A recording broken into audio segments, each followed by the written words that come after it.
Check, check, check, mic one.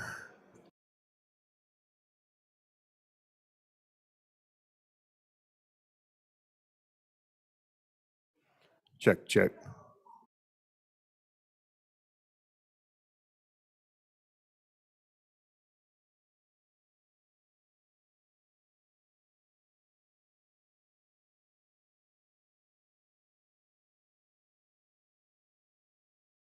The collective voice of the charitable non.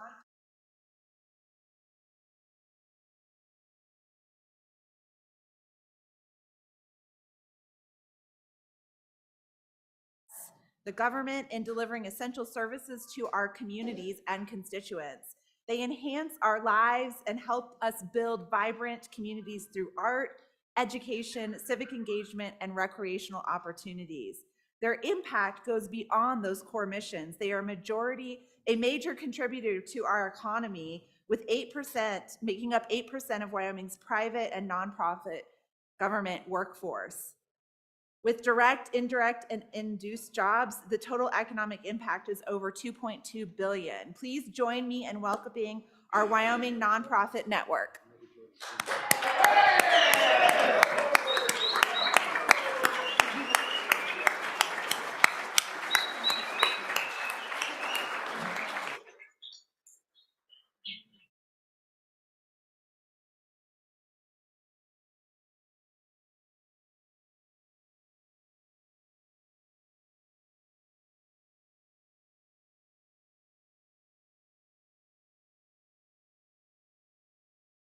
Folks, for all the work you do around the state. It's much appreciated. You help government and private and business and a variety of things. So thank you to the nonprofits in Wyoming. And I think we actually have a microphone. And now are we online now?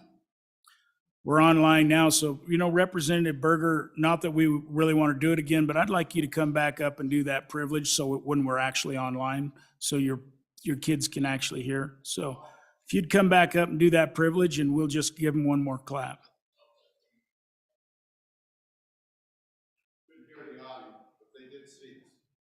Oh, well, that's good enough then. That's good enough. Privilege. Again, you guys, just want to give a shout out to my classroom.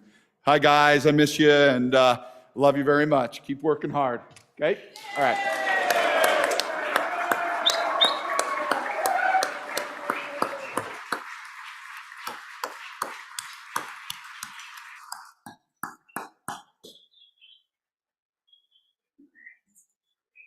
Well, we'd like to welcome the Evanston class of Representative Bergers to the House. So hope you enjoy your time online watching us.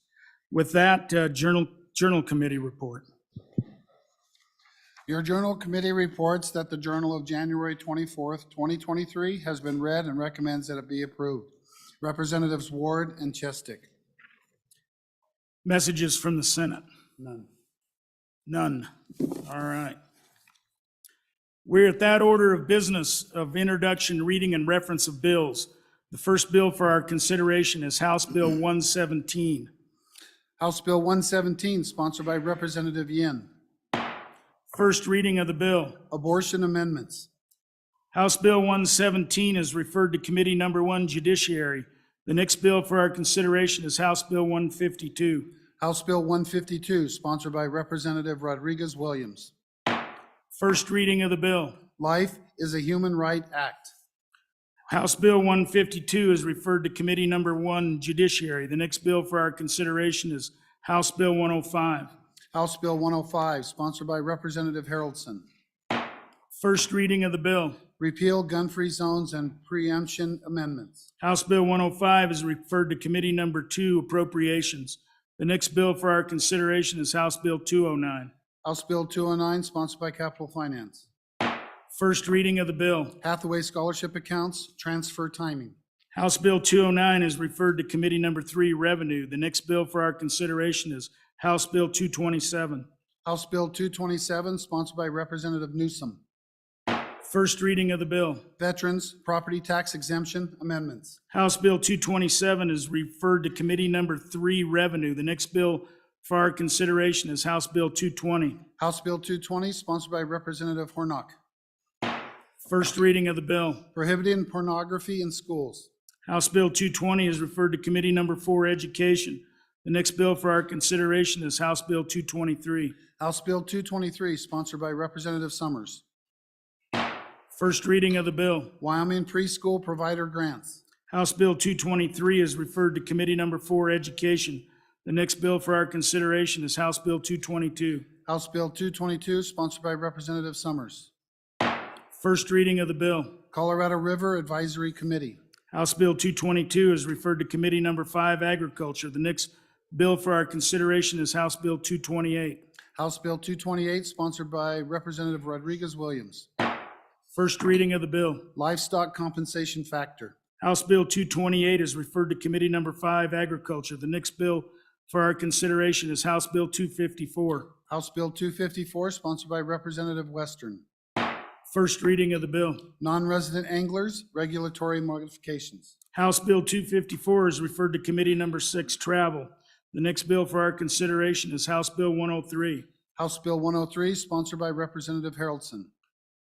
First reading of the bill. Political party affiliation, declaration, and changes. House Bill 103 is referred to Committee Number 7, Corporations. The next bill for our consideration is House Bill 141. House Bill 141, sponsored by Representative Western. First reading of the bill. Party affiliation changes. House Bill 141 is referred to Committee Number 7, Corporations. The next bill for our consideration is House Bill 207. House Bill 207, sponsored by Representative Zawanitzer Dan. First reading of the bill. Change in party affiliation. House Bill 207 is referred to Committee Number 7, Corporations. The next bill for our consideration is House Bill 211. House Bill 211, sponsored by Representative Olson. First reading of the bill. Ballot harvesting.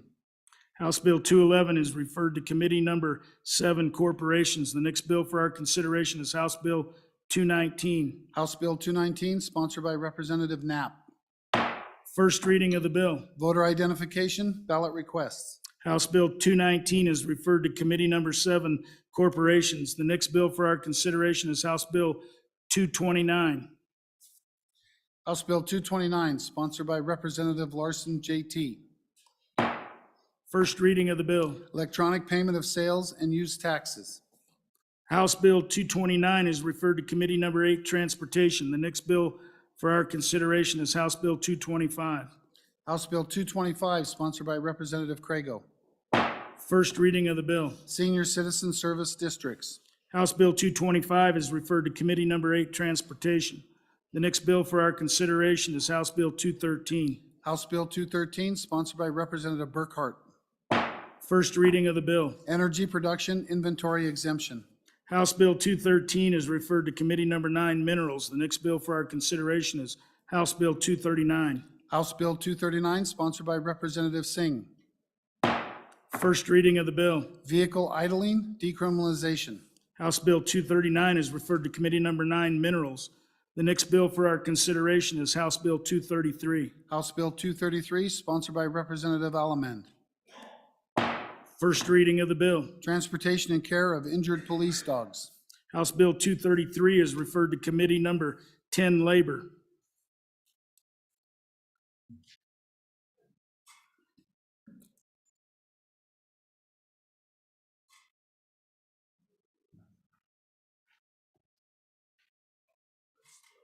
I'll start this up. Reports from standing committees.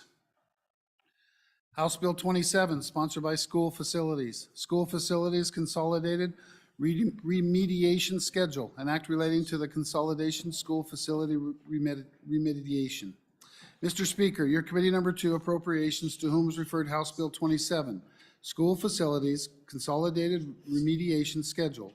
Respectfully report, same back to the House with the recommendation that it do pass. Ayes, Representatives Henderson, Larson, Nicholas, Sherwood, Stiff, Walters, Zawanitzer. Representative Nicholas, Chairman. House Bill 38, sponsored by Transportation, Wyoming National Guard member referral, an act relating to Defense Forces and Affairs. Mr. Speaker, your committee number 2 appropriations, to whom was referred House Bill 38, Wyoming National Guard member referral, respectfully report same back to the House with the recommendation that it do pass with the following amendments. Ayes, Representatives Henderson, Larson, Nicholas, Sherwood, Stith, Walters, Zwanitzer. Representative Nicholas, Chairman. House Bill 59, sponsored by Transportation, Wyoming National Guard tuition benefits, an act relating to Defense Forces and Affairs. Mr. Speaker, your committee number 2 appropriations, to whom is referred House Bill 59, Wyoming National Guard tuition benefits, respectfully report same back to the House with the recommendation that it do pass. Ayes, Representatives Henderson, Larson, Sherwood, Stith, Walters, Zwanitzer. Noes, Representative Nicholas. Representative Nicholas, Chairman. House Bill 183, sponsored by Appropriations, Parimutuel and Gaming Activities Amendments, an act relating to gaming.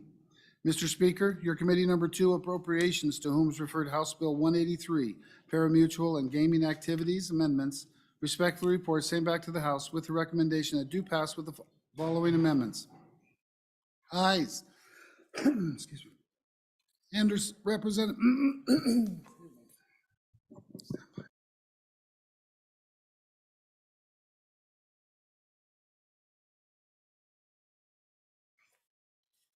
Ayes. Representatives Henderson, Larson, Nicholas, Sherwood, Stith, Walters, Zwanitzer. Representative Nicholas, Chairman. Yep. House Bill 184 is sponsored by Appropriations. ETS Information Security Division, an act relating to the administration of government.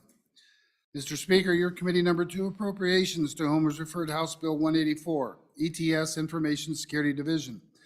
Respectfully report same back to the House with the recommendation that do pass with the following amendments. Ayes, Representatives Henderson, Larson, Nicholas, Sherwood, Stith, Walters, Zwanitzer. Representative Nicholas, Chairman.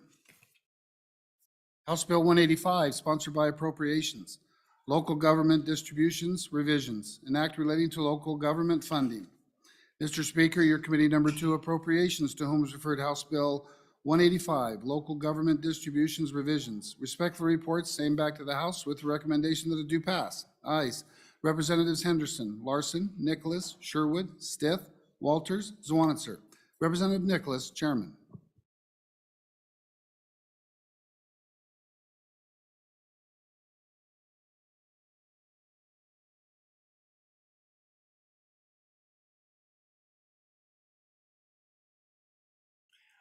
Other bills, do we have any re-referrals by any of the chairmen?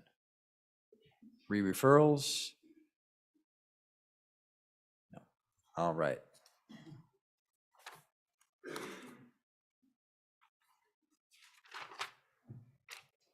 Members, we are at that order of business of bills on second reading. First bill for our consideration is House Bill 21. House Bill 21, sponsored by Agriculture, State Land Use of Land Qualification Requirements, an act relating to state lands. House Bill 21, having been read 2 separate times, the question is, shall the bill be read a third time? Hearing no objection, it is so ordered. The next bill for our consideration is House Bill 24. House Bill 24 is sponsored by Capital Finance, State Investments, Compensation and Relocation Amendments, an act relating to the administration of government. House Bill 24, having been read 2 separate times, the question is, shall the bill be read a third time? Hearing no objection, it is so ordered. The next bill for our consideration on second reading is House Bill 25. House Bill 25, sponsored by School Facilities, School Capital Construction Transfers and Distributions, an act relating to public lands. House Bill 25, having Funds. been read 2 separate times, the question is, shall the bill be read a third time? Hearing no objection, it is so ordered. The next bill for our consideration is House Bill 34. House Bill 34 is sponsored by Education, School Finance, Mental Health Services, an act relating to school finance. We have amendments to House Bill 34. Representative Clouston.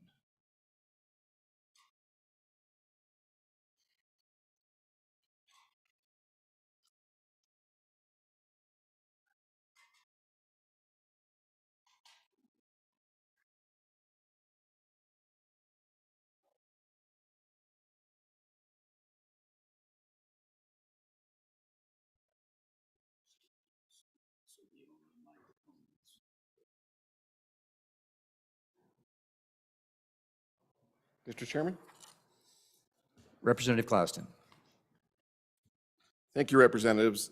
This is an attempt to try to make the funding for this program a little bit more equitable. Representative Clouston, would you like to move the amendment? Oh, sorry. Yes, I'd like to move the amendment.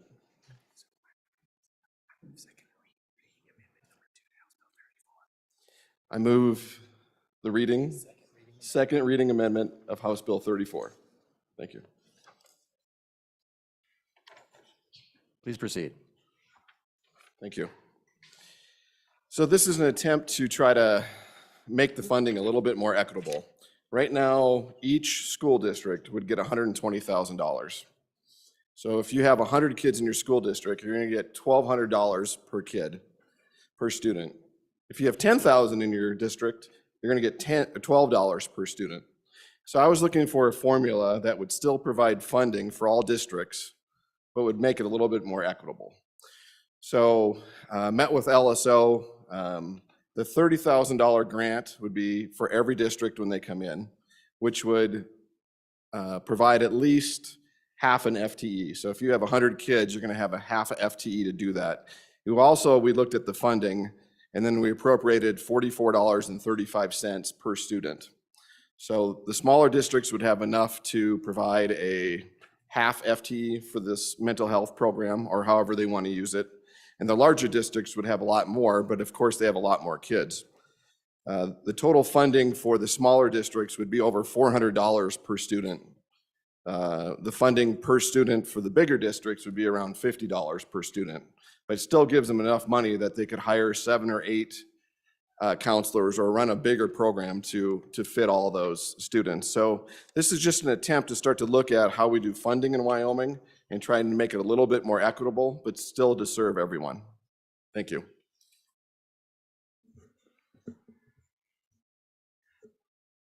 Majority Floor Leader Nyman for your first time. Thank you, Thank you, Mr. Chairman. You're gonna have to excuse me. I lost my voice last night, so this is gonna be a little difficult, but as I did some research yesterday after we talked about this bill, I got to wondering when I sat on House Education that ESSER 1, ESSER 2, and ARPA funds are already currently available. And I had a discussion this morning with some of the staff that worked with us on the Education Committee. And they said currently all of those funds that are available through the Wyoming Department of Education are available to the districts for specifically mental health. So I guess I don't want to muddy the waters for everybody, but here's my thought on this. Currently, we're going to be removing, if we do this, $11.5 million from our school foundation account. But currently, the districts have the ability to be fully reimbursed with those ESSER 2, 1, and ARPA funds to do this exact very thing we're doing. So I'm getting some more information together, but to me, it would make more logical sense to leave those dollars in the school foundation account. Don't mess with that. And allow the school districts to be able to implement their mental health programs that can be fully reimbursed to the districts already from those federal dollars that are currently setting in those. Mr. Majority Floor Leader, are you speaking to the amendment? We're on the second reading amendment number 1. Yeah, I'm Thank trying you. to. I'm just want for consideration while we're going to be talking about dollars. It's just that this option is also available. But not to belabor that subject, but I just want that in your minds that while we're talking about the amendment and how we would break this up to the districts, currently the districts can be reimbursed with those federal dollars that are available to each district, rather than even to deal with having the amendments and allow those dollars to be able to stay in the school foundation account without having to add to that. So just for your consideration. Chairman Northrup for your first time. Thank you, Mr. Chairman. So this bill is just another way, this amendment is just another way of cutting the pie up, and you just need to look at it in that light, that people are just looking at another way to distribute that money. It's still on a grant. This district still have to need it. They still have to apply for it. So it's just another way of moving money around. Representative Crago for your first time. Thank you, Mr. Chairman. On and against the amendment, I appreciate the bringer and an attempt at compromise. I mean, I love compromise, and I think this is a good attempt at that. But coming from from an area that has smaller districts and smaller student populations. And those are also the areas that seem to be hardest hit by this epidemic that we're trying to address. And so I actually think the smaller districts probably need more funding. They also have less resources at their disposal in the overall scheme of the block grant. And so I just ask you to consider that when you vote on this amendment, and I'd urge a no vote. Thank you. Anyone else for their first time?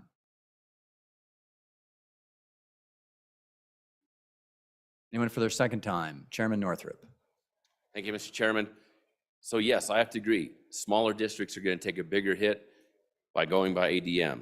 So I'm against the amendment, just to be sure and be clear. But I just want everybody to realize that this is just another way to divvy the pie up.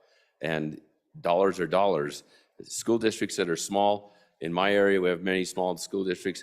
They can't even work together because, well, for instance, one of them's up on a mountain and the other one's down in the valley, and there's so much distance between them that they can't even get close to each other to make that work.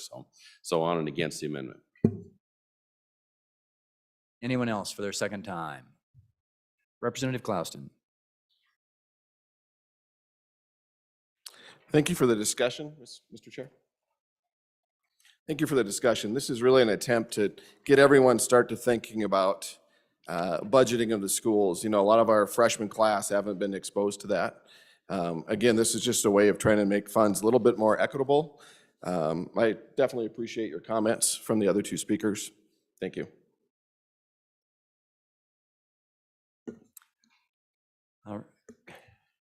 All right, all those in favor of second reading amendment number 1 to House Bill 34, say aye. Aye. All those opposed?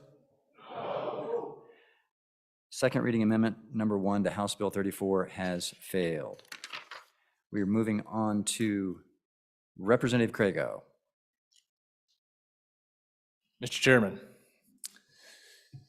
I move second reading amendment number 2 to House Bill 34 and ask for your favorable consideration. Following the discussion yesterday amongst the body, felt like there was really, we needed a few sideboards put into this bill to essentially establish what can this money be used for? How should this money be used? There was a lot of discussion about that. And so we put together an amendment that essentially requires a collaboration of a wider range of groups of people. And if you look at the amendment, it includes students, parents, teachers, principals, the administration at the district, the trustees of the district, local community members, as well as mental health providers within the community. And so I think that's what we were trying to get at yesterday is we need a holistic approach to this problem, not just the schools. And so that's the purpose of my amendment, and I'd stand for any questions. Chairman Northrup, for your first time. Thank you, Mr. Chairman. It's good to put sideboards on it. I don't have a problem with it. It's great that we bring in parents. The teachers are already involved in it. Superintendent's made sure that he's talked to everybody, I'm sure, and they've discussed that in their monthly, weekly, or maybe daily meetings that they have, depending upon the district. So it's a good amendment. Vote for it. Anyone else for their first time? Question having been, Chairman Brown. Thank you, For your Mr. first time. Speaker. I'm trying to put it into the bill itself, and I guess my only consideration on this, I'm just trying to put this into practice. Do we have situations like this where we have, and please, I'm just looking for an explanation on this. I'm not trying to say it's a good or a bad amendment or anything. If we have grants that are being applied for by a school district currently, do we require the same type of level of involvement and consultation with the school board trustees, the parents, everything along those lines? And if we have that in consultation with, what does that purposely entail, right? What does that actually look like in practice? So we can put it in here and we can say it, and it makes us feel good because we've put it into law and we've said, hey, look, it should be in consultation. But ultimately, that's what the people in the district are hired to do, is to apply for these grants and put this information in forward to try to help with the mental health issues that we're seeing here. So I guess really what I'm asking for is, what does this look like in practicum? Does the board have to vote on this at one of their meetings and say, yep, we want to do this? And if that's the case, does that currently happen with any other grants that are out there? And then when it looks like what we're doing for parents, can parents override this? Can parents say, no, we don't want our kids we don't want this? And so if they get enough people involved in this, can they override the idea on this? I'm just trying to look at what this actually looks like when we put it into practice, because I do think the intent of this amendment is a good idea. I'm just worried about what it actually looks like in practice. Thank you, Mr. Chairman. Representative Ottman for your first time. Thank you, Mr. Chairman. Just for thought, previously we were talking about the needs for children to be helped with mental problems, mental issues, you know, in a society like this. But what I would ask is that in one of the districts or one of the school districts, small district in my district, they have taken it upon themselves to do a lot of innovative things. They have looked in their community and found someone that can suit this purpose. They have vetted them. They're a member of the community. It has gone before their board, and they have made these things work. For us to go here and make a bunch of, if it be sideboards or whatever, I think still we're looking down from 30,000 feet. I believe that, as was mentioned earlier, there are funds available for these types of things without this. So I would vote no. Thank you. Mr. Speaker, for your first time. Mr. Speaker Pro Tem, thank you. So I'm on in support of the amendment. I think it's a good idea. There is, in fact, groups in the communities, or at least in my communities, that do discuss these issues. And I think it's a great idea to take this grant out to that kind of an organization or organizations or groups of people and find out what the community wants and needs and see if we can fulfill that. So on in support of that amendment. Representative Davis for your first time. Mr. Speaker, or Mr. Chairman, I'm in favor of this amendment because it's just another tool in the toolbox if the community or school district chooses to use this. And I think we don't want to tie their hands by not having this tool available. Representative O'Hearn for your first time. Thank you, Mr. Chairman, or Mr. Speaker. Can we change the shall to may, which will make everybody happy? Then you can include them if you want. You don't have to. Second word, change from shall to may. Anyone else for their first time? Anyone for their second time? To the sponsor, Representative Crago. Thank you, Mr. Chairman. Just quickly, the whole point of the amendment was to address a lot of the concerns we had on the floor yesterday about who should be involved in making the plan that's part of the grant proposal. That's all this amendment does, says, which I believe was always going to take place anyways, that the school districts were going to involve the necessary people. This just says they have to before they apply for the grant, and ask for your aye vote. On second reading amendment number 2 to House Bill 34, all those in favor say aye. Aye. Opposed? Second reading amendment number 2 to House Bill 34 has passed. We have another amendment, Representative Stivar. Thank you, Mr. Speaker. I move second reading amendment number 3 to House Bill 34 and ask for your favorable consideration. After doing some thinking about this, for these grants and stuff, the Department of Health is the one that has the information and the expertise to do this. So my amendment will page 2, line 1, delete education, insert health. Page 3, line 22, delete health, or delete education, insert health. Page 4, line 3, delete education, insert the Department of Health. Page 4, line 15, again, delete education, insert health. And page 5, line 1, delete education, insert health. I believe this, where it's a grant program and it's for the mental health, that's where the experts are at, is in the Department of Health. They've got the division up there that deals with this, and this is where it should be, not within the Department of Education. And we're hiring people to build the program. Like was brought up yesterday, line 22 on page 2, other necessary information. They're going to know what they're going to be looking for. So please vote aye.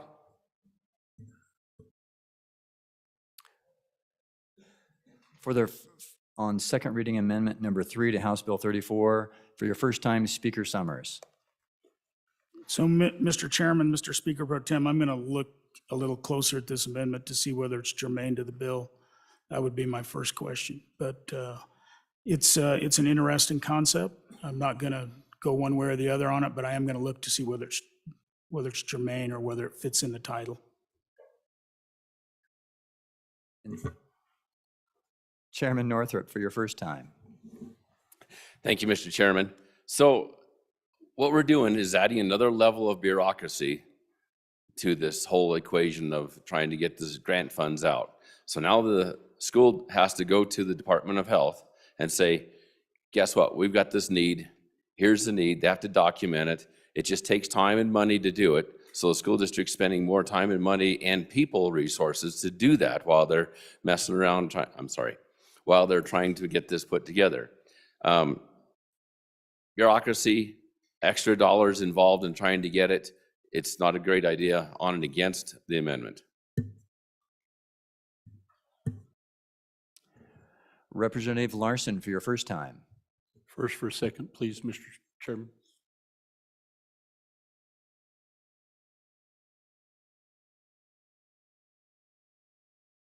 Is there a request for a Rules Committee on the germaneness of the amendment? No. Okay. Anyone for their second time? Oh. Speaker Summers. Mr. Speaker Pro Tem, thank you. I just have a question. Other than changing the department where the grant goes out of, my question to the bringer is anything else changed? Because I haven't had a chance to really look at the amendment. So are you changing where the grant can go to so it goes to a district and then they can grant out and do whatever they want? Have you changed any other part other than who administers the first phase of the grant? Anyone else for their second time? To the sponsor, Representative Stivar. To answer the good speaker's question, no, it's just where the grant goes and how they're gonna, where they go to submit for the grant money. Please vote aye. All right. On second reading amendment number 3 to House Bill 34, all those in favor say aye. Aye. Those opposed? No. Second reading amendment number 3 to House Bill 34 has failed. House Bill 34. Having been read 2 separate times, the question is, shall the bill be read a third time? Hearing no objection, it is so ordered. The next bill for our consideration on second reading is House Bill 51. House Bill 51, sponsored by Management Council, Legislator Constituent Service Allowance, an act relating to the legislature. House Bill 51, having been read 2 separate times, the question is, shall the bill be read a third time? Hearing no objection, it is so ordered. The next bill for our consideration is House Bill 70. House Bill 70, sponsored by Representative Nyman. Definition of home-based educational program. We have an amendment. Representative Clouston.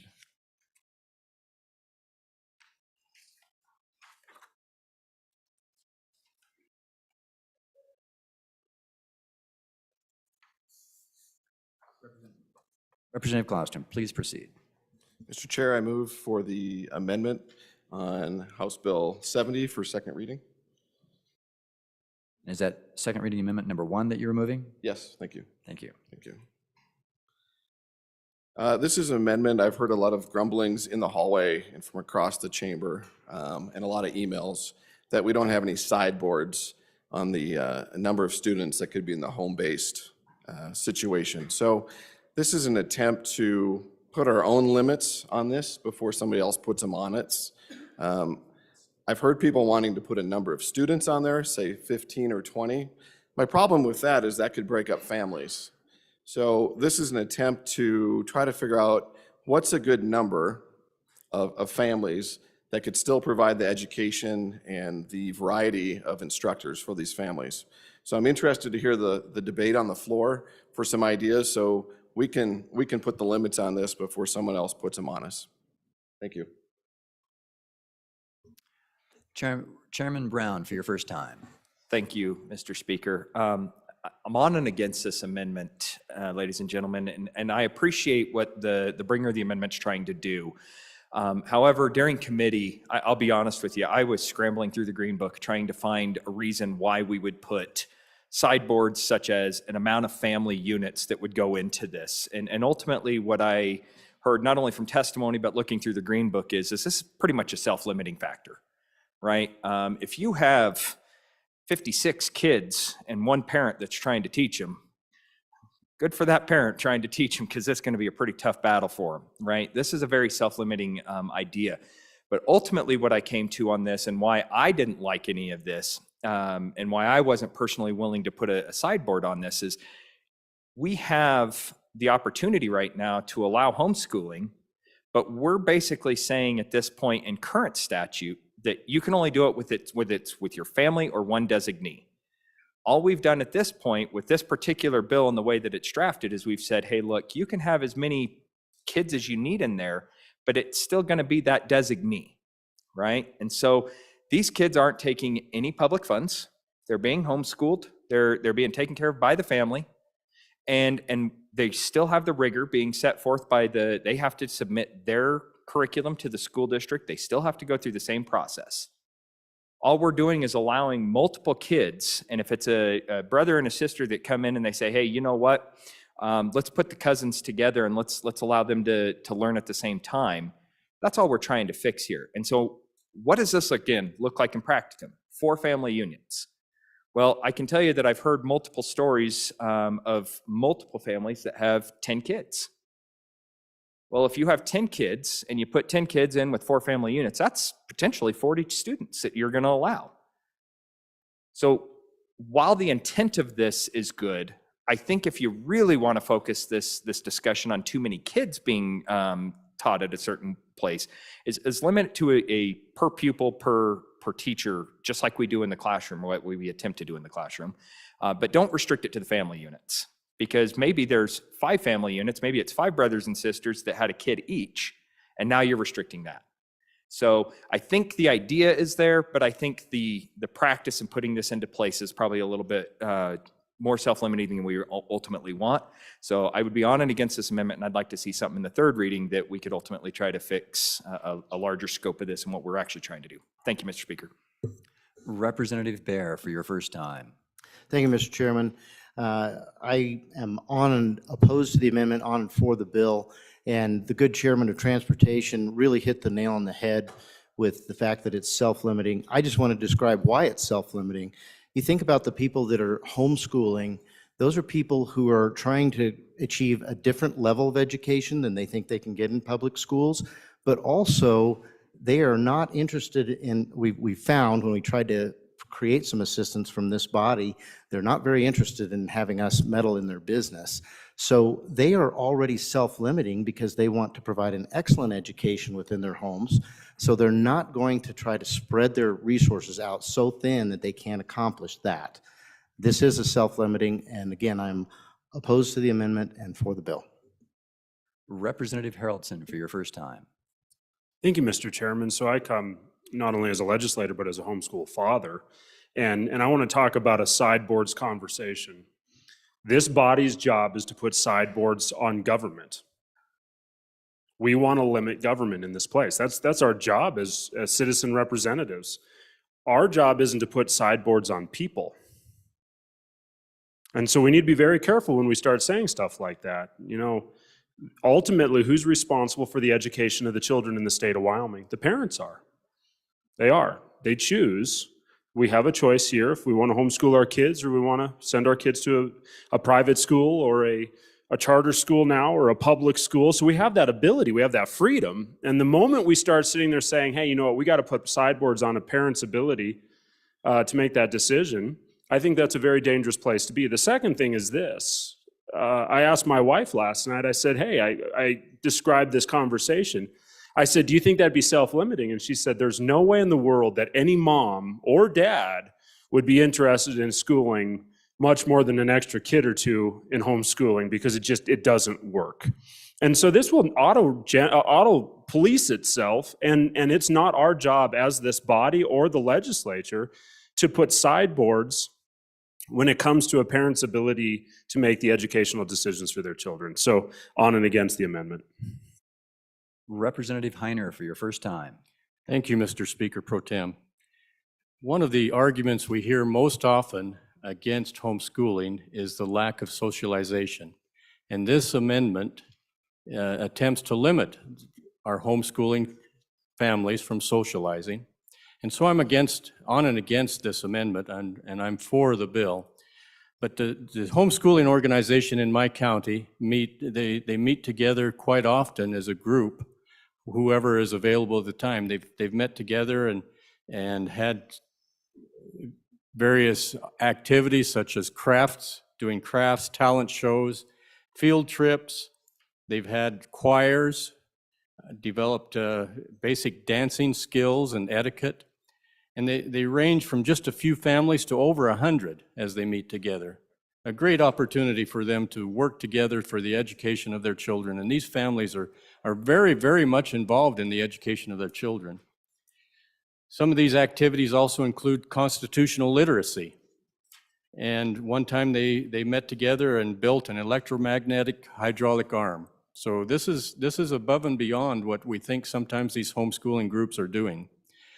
What this amendment is trying to do is discriminate against homeschoolers by limiting their educational choices.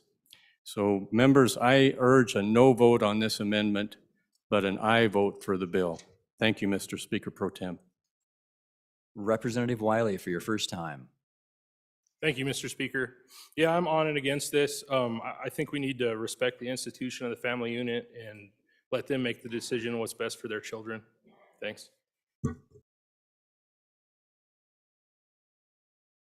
Representative Provenza for your first time. Thank you, Mr. Chairman. On and for the amendment, there were some concerns about sideboards in terms of what do we have in place. Right now, I think under what we have, potentially a church, we could designate all the people in church and have a classroom of 70 people in. And while that's probably not likely to happen, we heard from some really great families that have had good experiences with homeschooling, and I'm not necessarily that worried about it.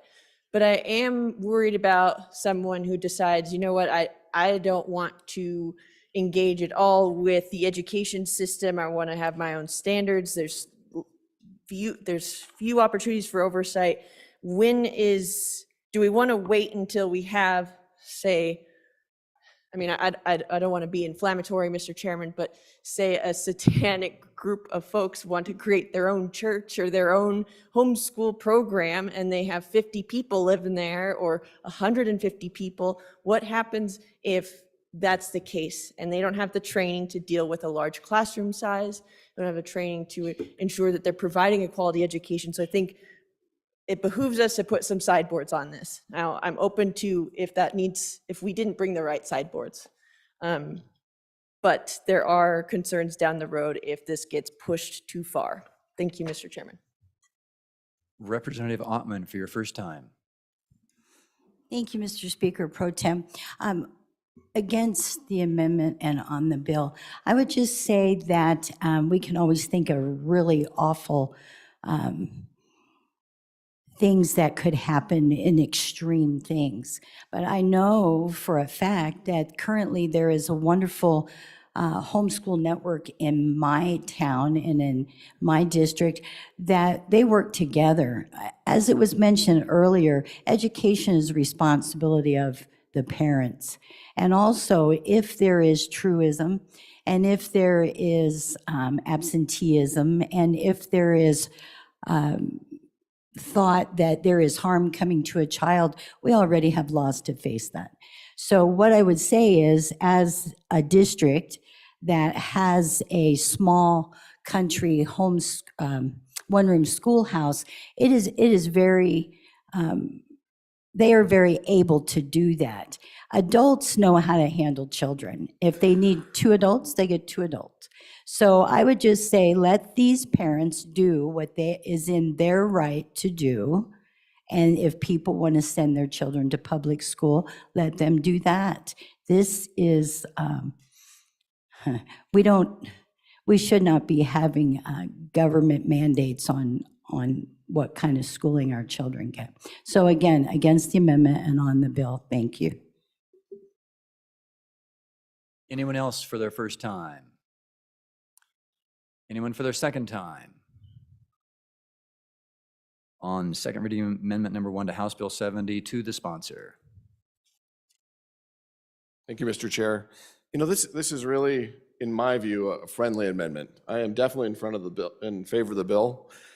My fear is that other people are going to dictate how this bill ends up.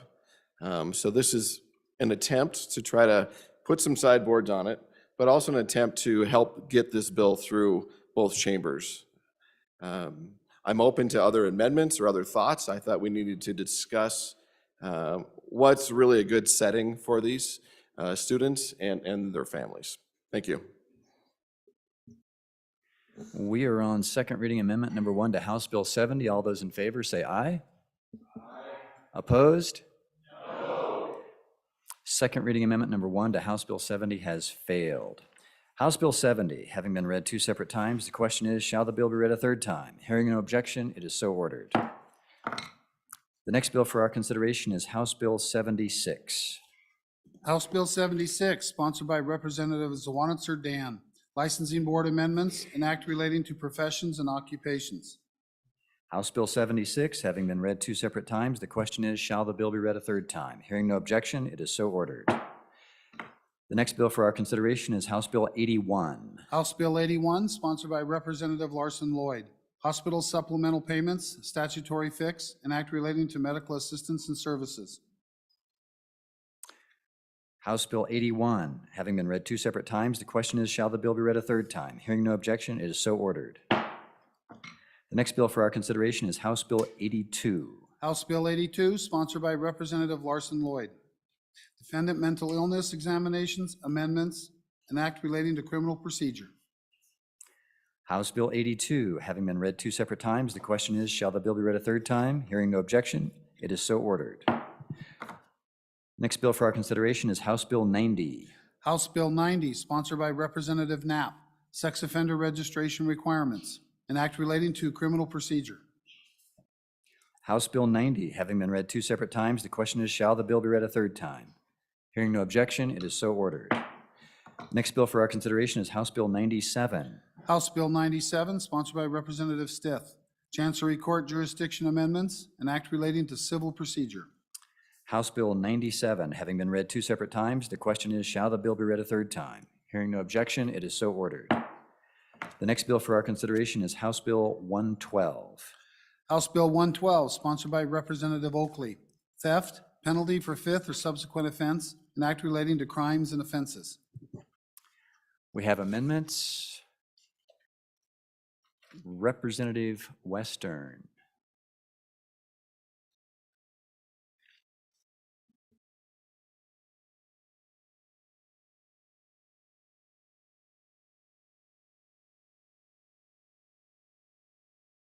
This would be second reading amendment number 1 to House Bill 112.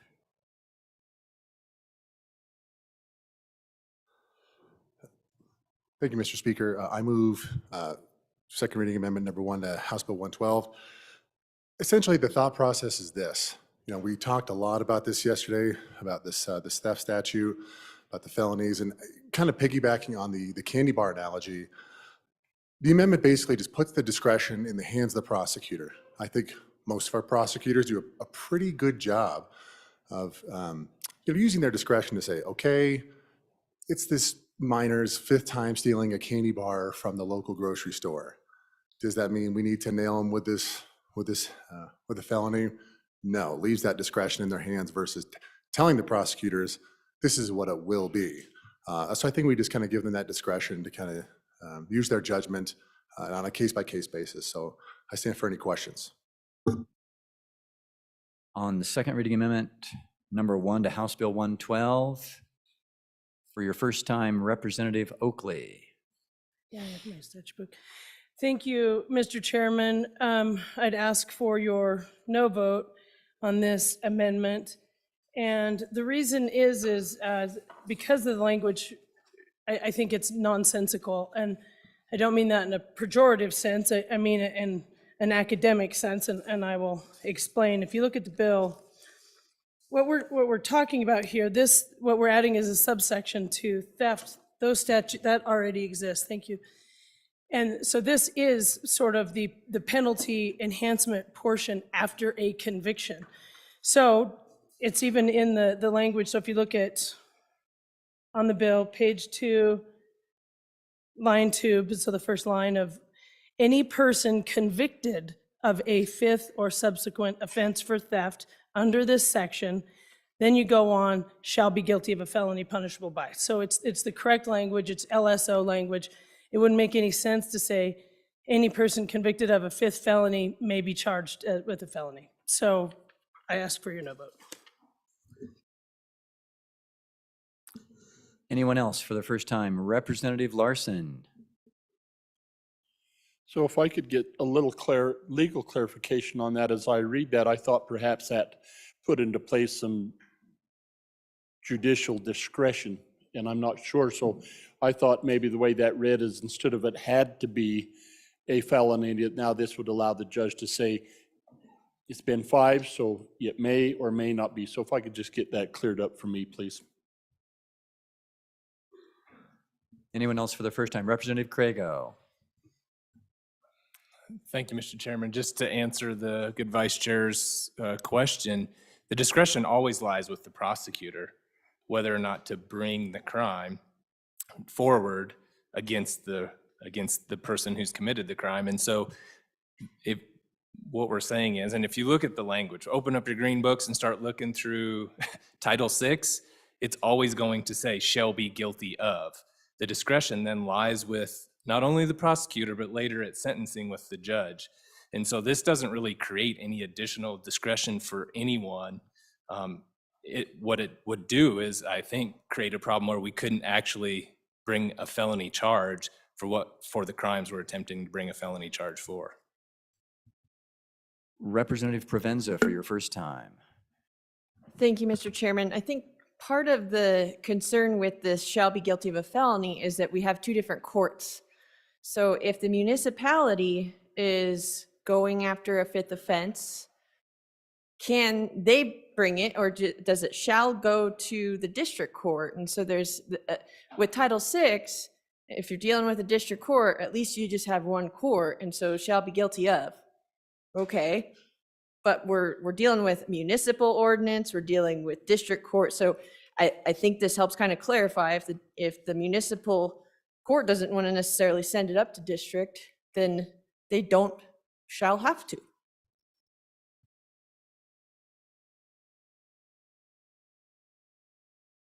Representative Henderson for your first time. Thank you, Mr. Chairman. So this is a very interesting discussion, and I'm for the bill, and I'm not sure about the amendment, but I do have a question, and it has to do with the area of discretion. And so I'm thinking of another area that I've had a number of constituents affected personally by, that's domestic violence. And discretion plays a large role in whether or not those cases are pursued. And it also involves the law enforcement. But there ought to be, if there isn't, a point whereby enough is enough. And I think we're all human, and so none of us are perfect. And so at some point, even in the good law profession, in the area of discretion, I mean, in this case, we're trying to increase the severity. I mean, the five penalty or convictions, that's it, enough. But how many opportunities do you give someone to beat another person before you take the obvious step to prosecute? I understand there may be just one county in our good state who has the issue. I get that. But people change. And we cannot predict when certain things are going to happen in certain parts of our state relative to other things going on in our lives. For example, the pressure on one part of our state in the oil and gas industry, the pressure in another part of our state in some other way. And so just simply stated, when is the point when discretion limit is reached in balance with what we're trying to achieve here. Thank you. Representative Washut for your first time. Thank you, Mr. Chairman. The reason that both courts are mentioned here is because prior offenses, the second, the third theft, may have been prosecuted in municipal court. When we're dealing with that fifth offense, the municipal court does not have felony jurisdiction, so it has to be in the higher court. So the only reason that we even reference municipal courts is for those earlier offenses, not the fifth one. Hope that clarifies. Anyone else for their first time? For their second time, Representative Oakley. Thank you, Mr. Chair. So I think briefly, but perhaps I've talked to a couple representatives that if this adds clarification and our good representative from our college town. So the shall language is only triggered if the prosecutor has chosen to prosecute under subsection J and chooses to prosecute it as a felony.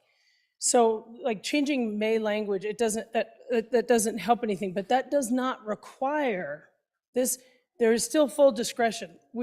It very well might happen that somebody has 10 previous offenses, but it's a small enough shoplifting charge that you choose not to take it to the felony court. I can tell you, I don't want to stand in front of a district court judge and call a jury of 12 and be doing a case about a stolen candy bar, right? We don't have the time, we don't have the resources. So discretion is still there, but then you wouldn't be under this new subsection J. You would just charge it under a misdemeanor. So all this language that says shall be after they're convicted is because they were convicted because they were charged under a felony charge. So changing this language wouldn't change the discretion at all, and it certainly does not require that a felony be charged. So just trying to clarify. Anyone else for their second time? To the sponsor, Representative Western. Thank you, Mr. Chairman. I appreciate the discussion, and I might push back a little bit against the good country lawyer. I mean, I don't think this amendment would abrogate or weaken a prosecutor's ability. Again, if you kind of read the amendment in sequence, right there on page 2, line 8, jurisdiction may be charged with. And so I think if you kind of read it in order, it still kind of allows that prosecutor to have that additional level of judgment and discretion. So that's just all I ask when you read the amendment. So thank you very much, and please vote aye. On second reading amendment number 1 to House Bill 112, all those in favor say aye. Aye. Opposed? No. House second reading amendment number 1 to House Bill 112 has failed. We have Representative Provenza. Thank you, Mr. Chairman. I move second reading amendment number 2 to House Bill 112. Members, this is trying to put just some sort of sideboard on the time frame. I think, when we were talking about this in committee, we were saying, well, that we're trying to deal with folks who are just repeatedly over a short period of time or in a smaller time frame going after theft rings, things of that nature. And so that was my understanding, kind of the intent. What I have issue with is 5 times over the period of your entire life.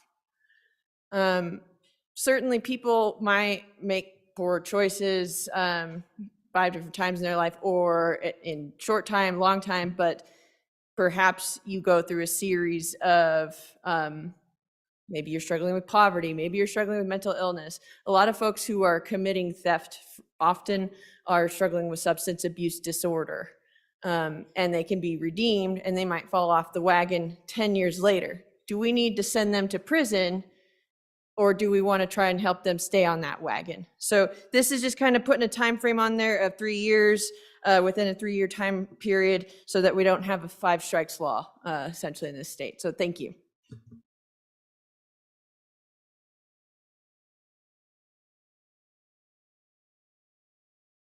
Representative Oakley for your first time. Thank you, Mr. Chair. I will ask for your no vote on this amendment.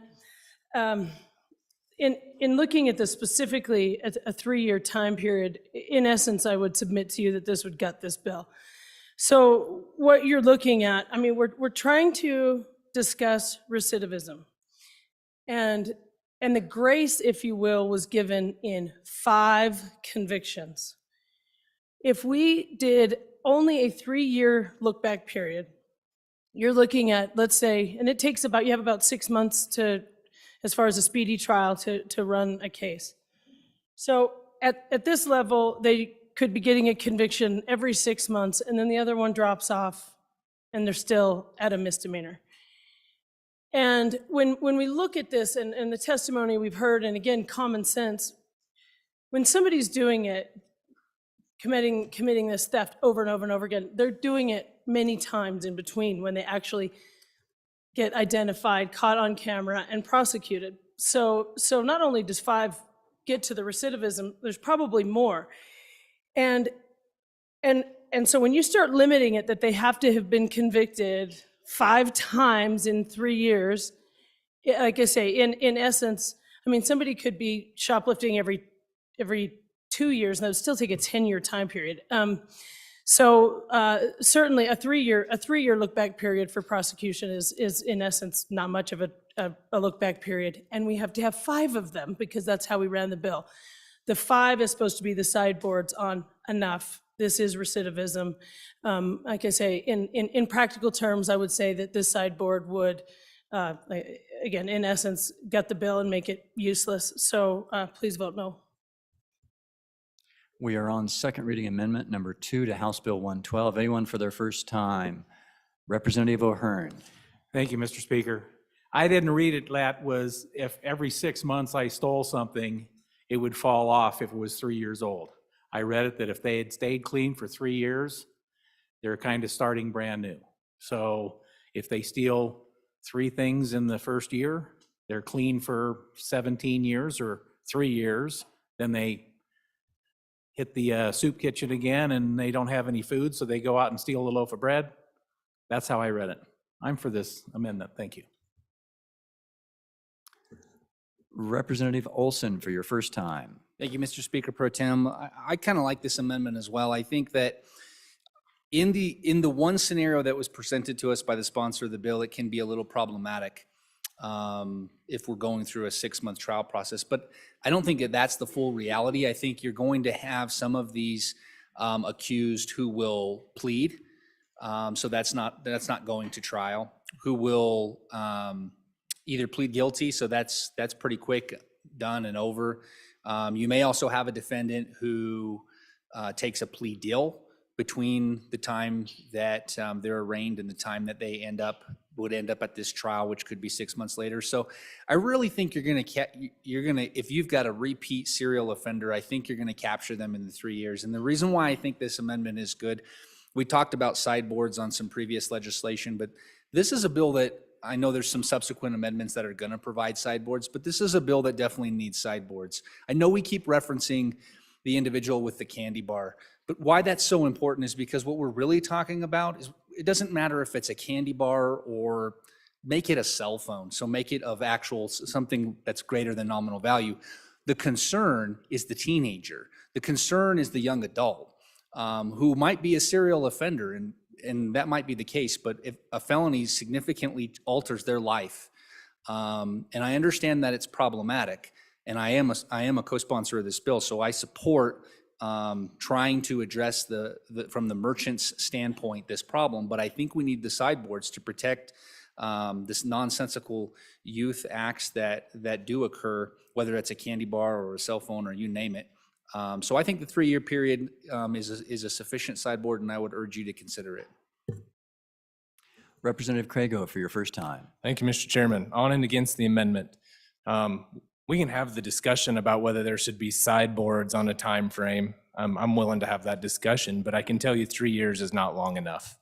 We're not going to achieve the goal we're trying to achieve with this bill if we set it at 3 years. If you want to talk, the good bringer of the amendment talked about a lifetime. that's a worthy discussion. That's a policy decision we can make on this floor. But I stand here before you and telling you that 3 years is not long enough, and that will literally gut the purpose of the bill. And I ask for your no vote on this particular amendment. Anyone else for their first time?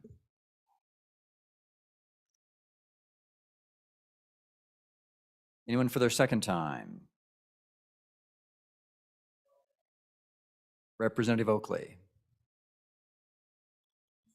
Thank you, Mr. Chair. Briefly, just to address some things, because I heard like in reality, no, this is very much the reality of it. I wasn't trying to talk about trial times, but looking at 6 months as a period, it does drop off in 3. Understand that. It drops off in 3.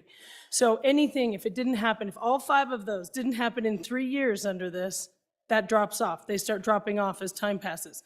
You'd have to be somebody literally getting 5 every 3 years to ever even use this. It isn't. It is the reality of how it works, and I will push back on the the candy bar and the soup kitchen and things like that. To talk again, as we heard testimony, I mean, we're talking. This will probably be used for very significant, often organized, big crime that's happening that is affecting our retail stores, and they're asking for some help. And if you do something like this and gut it so that it doesn't actually ever come into practice, I mean, then this bill doesn't do any practical good on the ground. So dropping off at 3 years literally makes this an ineffective bill. Vote no, please. Anyone else for their second time? To the sponsor, Representative Provenza. Thank you, Mr. Chairman. You know, several years ago, before my time here, I believe it was 2019, your committee number 1 went through an interim where they amended a lot of our theft statutes. And the reason that they did that they changed our theft statutes, was because of the high burden that we were placing on Department of Corrections and our justice system by having so many people ending up in there. It costs roughly $40,000 or so on average per person, and our beds are close to full. And so when we're asking about this 3 years or not, you know, another bill we talked about in 2021, looking at expungement, the rate at which folks are mostly in the clear is 3 years. If you don't re-offend within 3 years for most types of crimes, then you're likely not to. But part of the issue is that if we are continuing to keep folks under this heavy hand of the government and the justice system, they end up likely reoffending, or they just end up back in the system. And I don't want to be in a state where we're throwing people away, that we're giving up on them. I want to live in a state and work on government that does reform, that rehabilitates. And I think this gets us further away from the good work that the committee number 1 did in previous sessions. So I ask for your favorable consideration on this amendment. Thank you. On House Bill, second reading amendment number 2 to House Bill 112. All those in favor say aye. Aye. Opposed? No. Second reading amendment number 2 to House Bill 112 has failed. Representative Conrad. Mr. Chairman, thank you. Based on the fact that amendment number 1 has failed, I will respectfully withdraw amendment number 3.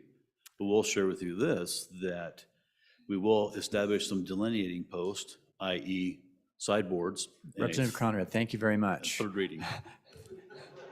Second reading amendment number 3 to House Bill 112 has been withdrawn. And finally, we have one final amendment, I believe, on second reading amendment number on House Bill 112. Representative Oakley.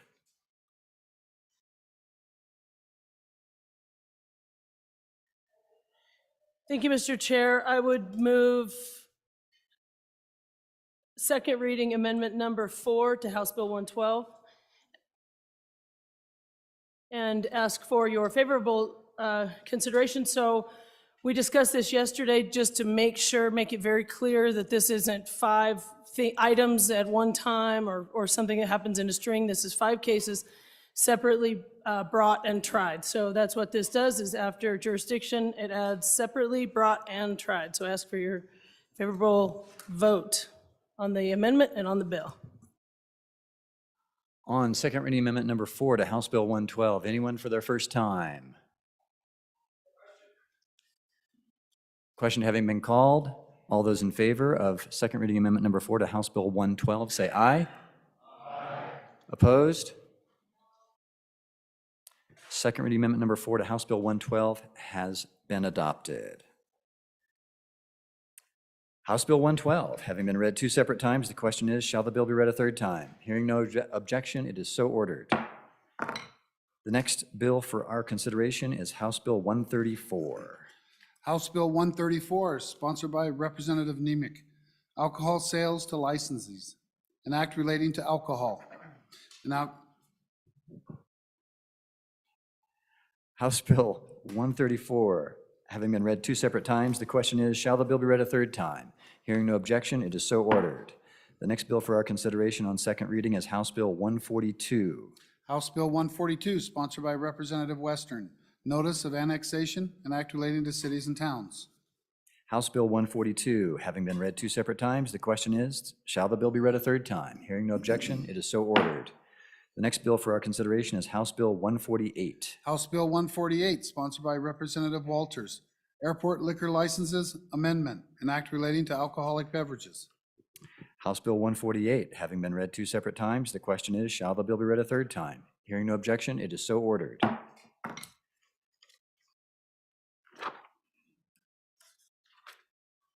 We are, Mr. Majority Floor Leader. Thank you, Mr. Pro Tem. I just got contacted by the technical folks. If your speaker is not working in your desk, they want you to take note of it, and Jamie would like for you to email them so that as soon as we recess for lunch that they can work on this. So if you can't hear my awful scratchy voice coming out of your little speaker in your desk, they need to know so they can work on them during lunch and get them going for us. So just take note. If it's not working, Jamie needs to know. Thank you. We have no consent list. We are now at that order of business of bills on third reading and final passage. The first bill for our consideration is House Bill 2. House Bill 2, sponsored by Representative Heiner. Town officers, salary waiver, an act relating to cities and towns being enacted by the legislature of the state of Wyoming. On House Bill 2, I believe we have an amendment. Representative Western or Representative Heiner.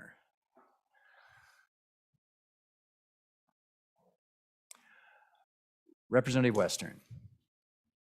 Thank you, Mr. Chairman. I move third reading amendment number 1 to House Bill 2. House Bill 2. And ask for your favorable consideration. Thank you. I bring this because I had spoken with some of the clerks from some of our towns, and I certainly appreciate the intent of the language that's in there. But after talking with some clerks, they kind of said, wow, it's just difficult for them to implement because sometimes they do it on different schedules. And really, it's a practice that they already do. And they felt it's redundant. It kind of creates an extra layer of work for them. So that's the long and short of it. I ask for your favorable consideration. Thank you. Anyone for their first time on third reading amendment number 1 to House Bill 2? Representative Walters. Thank you, Mr. Chairman. I'm going to encourage a no vote on this amendment. We need to just establish what the time frame is for these folks so that there's a good standard throughout all of our local communities.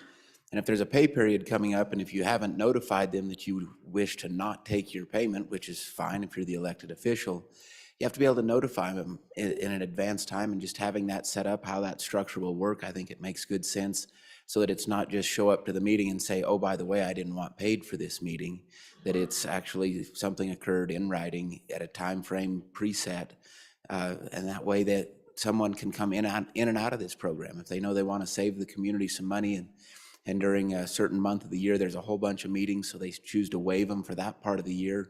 But then when it's just monthly meetings, they choose to take the payment. Maybe that would what would occur.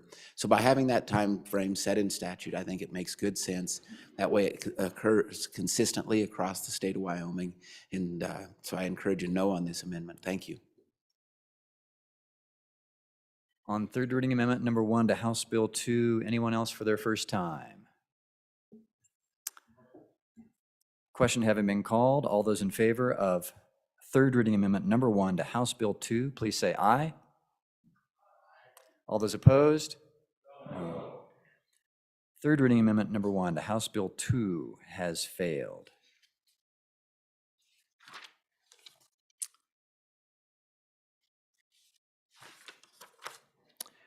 House Bill 2, having been read 3 separate times, the question is, shall the bill pass?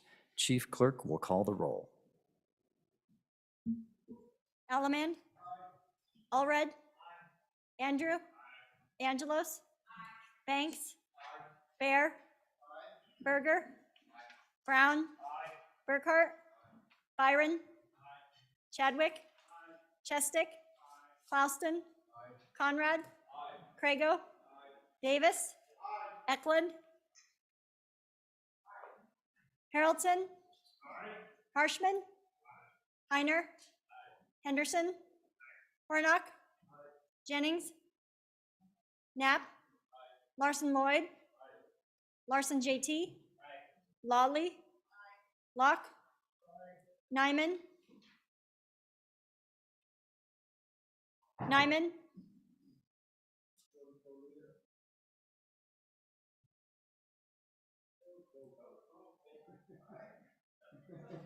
Newsom excused. Nicholas. Nemec. Northrup. Oakley. Obermueller. O'Hearn. Olson. Ottman. Pendergraft. Penn. Provenza. Rodriguez Williams. Rodriguez Williams. Sherwood. Singh. Slagle. Smith. Stith. Aye. Storer. Strock. Stivar. Tarver. Trujillo. Walters. Ward.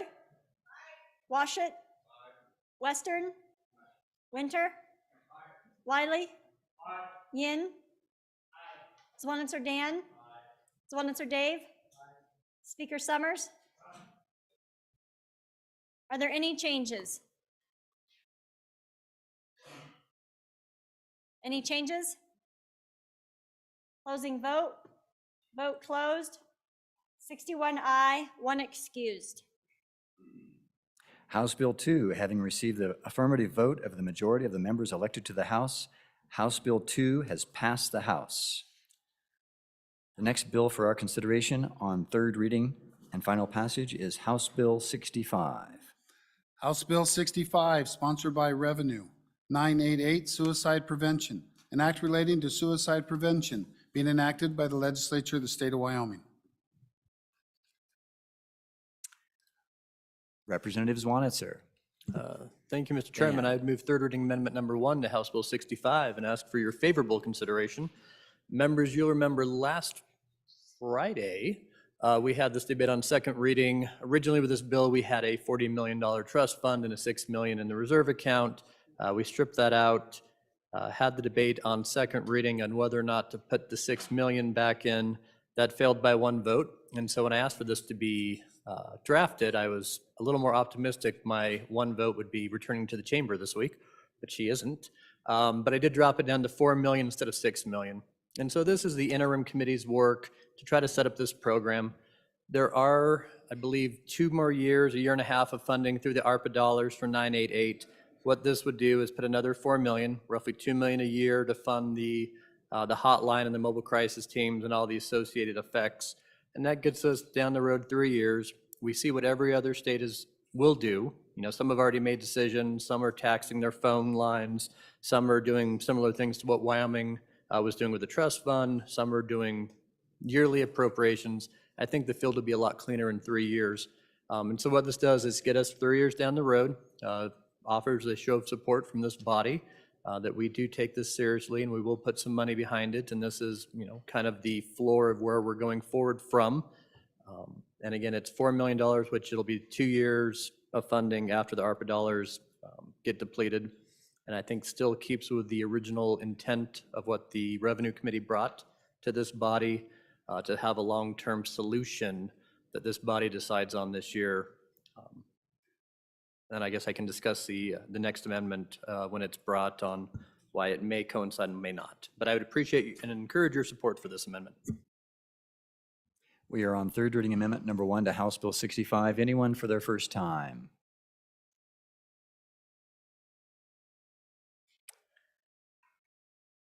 Representative Jennings.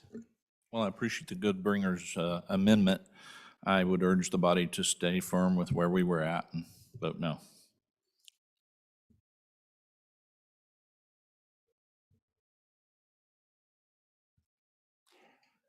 Representative Locke. Thank you, Mr. Chairman. In agreement with the last. Sorry. I would recommend we vote against this amendment. Thank you for your support. For your first time, Representative Almond. Mr. Speaker Pro Tem, everybody knows where I'm at on this. I've testified we beat this horse to death. You have got an aye vote if this amendment fails. You have a no vote if it passes. Thank you. Representative Washut. Thank you, Mr. Speaker. My question for the bringer of the amendment is, what's the rush? If we have funding secure through next budget cycle, why now? Why do we have the pressure to get this $4 million appropriated now? On third reading amendment number 1 to House Bill 65, anyone else for their first time? Anyone for their second time? To the sponsor. Thank you, Mr. Chairman. And I'm going to say, what's the rush? We do have ARPA funding for another year. I think the rush is that every state is dealing with this now with the federal government putting the 988 into place. And they're trying to make policy choices in each state how this is going to be funded. I personally don't think the right policy choice for Wyoming is to say, well, we're going to let it hobble along for the next couple of years while we figure out the long-term solution. The interim committee heard testimony. They brought the trust fund of $40 million as the long-term solution, and I think that might have been a little bit too much, too quick for this body. But I do think it's imperative that we have a position for the next 3 years. And again, once ARPA funds, this goes 2 more, and I would think by the budget session of 2027, we'll have a very clear picture of the lay of the land. And so I was just trying to find that medium spot between the good work of the Interim Revenue Committee on the issue they brought forward and not taking too big of a step forward to say, hey, this body supports this initiative. We're going to take this seriously. But we'll debate on the next amendment on a different method. But I do think it's important from where we've been to say, let's keep this going for 3 or 4 years, and then we can assess where we're at. You're on third reading amendment number 1 to House Bill 65. All those in favor say aye. Opposed? No. Third reading amendment number 1 to House Bill 65 has failed. Chairman Brown. Thank you, Mr. Speaker Pro Tem. I would move third reading amendment number 2 to House Bill 65. And ladies and gentlemen, I would ask for your favorable consideration, and I'll explain a good reason why. A couple maybe, actually. First and foremost, you would recognize that I'm the one that laid this back for the past couple of days. And that really became a discussion point between me and the chairman of the committee that brought this bill forward, right? We had a trust fund of $50 million.